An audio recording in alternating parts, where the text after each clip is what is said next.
Assalamualaikum warahmatullahi wabarakatuh. Shalom, Om Swastiastu, Namo Buddhaya, Salam Kebajikan.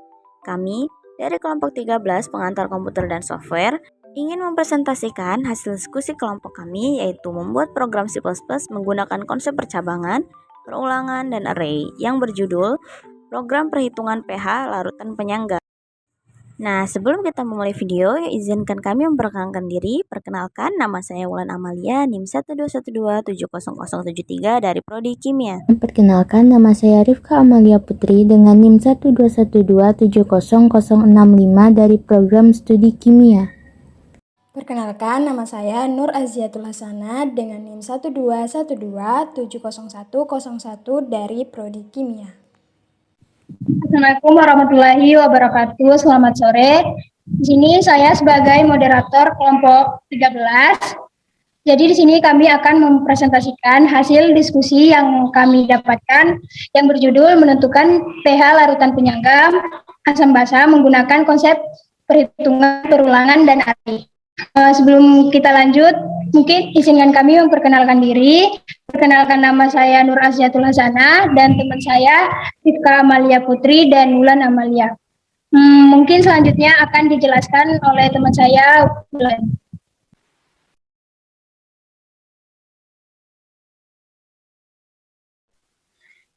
Baiklah, di sini saya Wulan Amalia akan menjelaskan hasil diskusi pengerjaan program kami, yaitu program perhitungan pH larutan penyangga dengan menggunakan konsep perulangan, percabangan, dan array. Pertama, kita harus membuat header terlebih dahulu, yaitu dengan header include IOStream, lalu kemudian include math age, lalu masukkan using namespace std. Lalu pertama kita harus membuat integer main, di mana integer main ini berfungsi utama dalam program, yaitu untuk mengeksekusi program pertama kali saat program dijalankan.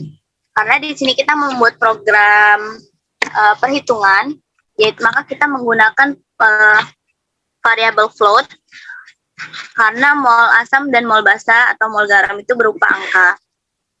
Kemudian di sini kami menggunakan tipe variabel data char juga, yaitu untuk data huruf seperti di program, yaitu untuk deklarasi H untuk asam dan OH untuk basa. Kemudian kita di sini menggunakan variabel string untuk mendeklarasikan kata ya atau tidak, atau pilihan untuk melanjutkan hasil percabangan pilihan selanjutnya. Kemudian di sini kami membuat juga nama kami dan judul program kami. Lalu kemudian di line 21 kami menggunakan konsep di mana konsep ini itu untuk mengeksekusi perintah dari deklarasi pertanyaan sebelumnya. Di mana lalu kemudian dilanjutkan kami menggunakan konsep percabangan dengan variabel switch dan space, di mana program akan meminta untuk melakukan penginputan perhitungan yang ingin dilakukan, yaitu untuk meminta menghitung pH larutan asam dan garamnya, dan akan diminta kembali untuk memasukkan nilai volume untuk menghitung nilai mol, yaitu sintaks yang digunakan kami adalah sintaks array, di mana perintah akan meminta user untuk menginputkan nilai molaritas asam dan mol garam yang akan hitung pH-nya, hasil outputan dari line 21 sampai line 41. Lalu selanjutnya, di sini kami akan melakukan fungsi for, pengulangan for untuk array, di mana selanjutnya kami menggunakan konsep perulangan for dan array untuk menghasilkan output setelah user untuk menentukan nilai tas, nilai output berupa asam dan basa, mol asam dan basa juga dan juga mol garam, di mana nilai mol asam dan garam ini digunakan untuk penentuan pH larutan penyangga. Kemudian selanjutnya di sini pada line 50 untuk memasukkan mol-mol mulai, yaitu di sini lakukan masukkan perintah dengan deklarasi untuk memasukkan nilai Ka pada perhitungan larutan penyangga asam dan Kb pada larutan penyangga basa. Ka dan Kb di sini kami menggunakan pangkat 10 min log 10 dengan KA dikali A, yaitu atau 0,00001. Lalu di sini selanjutnya pada line 62, kami menggunakan break, di mana berfungsi untuk memaksa perintah sebelumnya untuk berhenti. Lalu masuk ke case 2.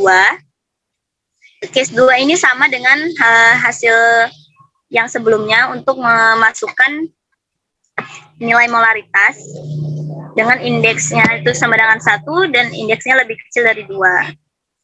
Lalu selanjutnya ke bawah. Di sini pada line 82 sampai line 94 itu sama dengan perintah program sebelumnya, hanya saja dia berbedanya kalau yang line 82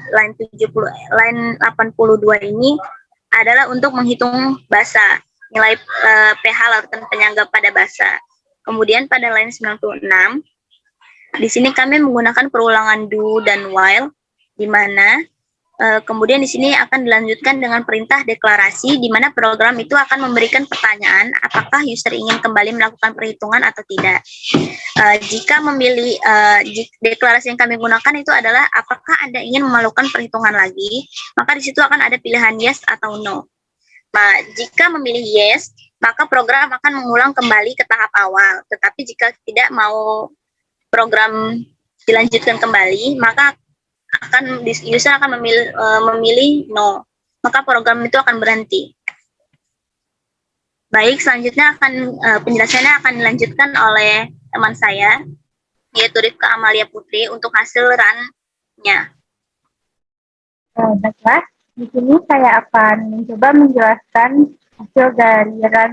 hasil dari program yang telah dijalankan. Setelah kita mengcompile program, maka sebentar, kita compile terlebih dahulu.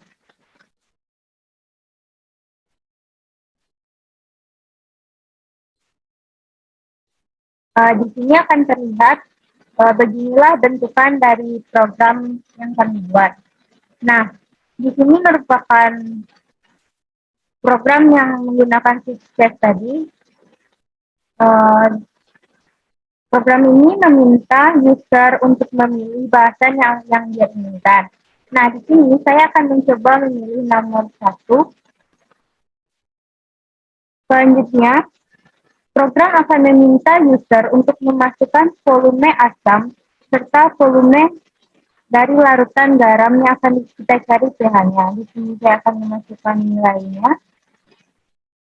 Nah, setelah itu, kita diminta untuk memasukkan nilai dari molaritas asam dan garamnya. Atau untuk kasus pada case B itu basa dan garamnya.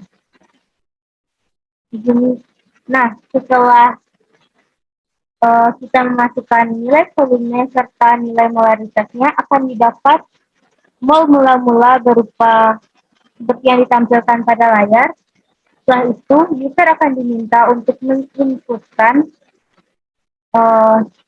konstanta ionisasi asamnya, atau pada kasus case B yaitu konstanta ionisasi basanya.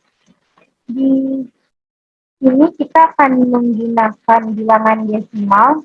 Saya akan memasukkan 10 pangkat 5 atau 0,0001, dan terlihat di sini merupakan nilai pH yang kita cari. Nah, setelah itu, program akan bertanya kepada user apakah user ingin kembali melakukan perhitungan. Di sini menggunakan perulangan while. Nah, jika user menginginkan perhitungan kembali, maka digunakan yes, dan jika tidak, diinputkan no. Nah, di sini saya tidak akan